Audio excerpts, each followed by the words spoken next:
আসসালামু আলাইকুম এভরিওয়ান। আজকে আমি নিভিয়ার একটা কৌটা দিয়ে আমি ডিআইওয়াই শেয়ার করব। এই নিভিয়া ক্রিমটি আমার শেষ হয়েছে প্রায় গত শীতে।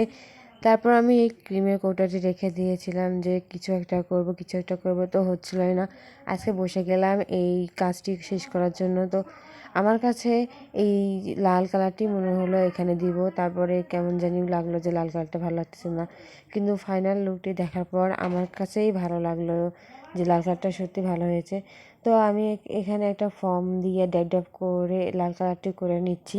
প্রথমে মুখটাতে করে নিলাম, এখন বডিতে পুরোটি লাল কালার আমি করে নিচ্ছি।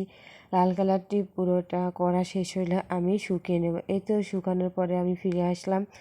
তো এখন এর উপরে কিছু আমি পাতা দিচ্ছি লম্বা লম্বা করে, ঘাসের টাইপ করে।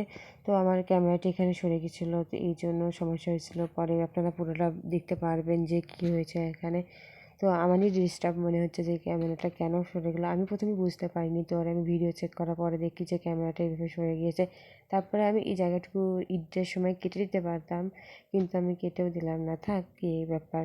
এইভাবে আমি শেপ করে সবগুলো আমি পাতা লম্বা লম্বা করে দিয়ে নিলাম। মানে পাতাটি দেওয়ার পরে অনেক অনেক সুন্দর লাগতেছিল। মানে কি আর বলবো, ঘাসের উপরে ছোট ছোট ফুলের মতো করে আমি সাদা দিয়ে ছোট ছোট ফুল দিয়ে নিচ্ছি। তারপর দেখুন এখানে সাদা দিয়ে ছোট ছোট ফুল দিয়ে নিচ্ছিলাম। তো এখন দেখুন ফাইনাল লুক এটি।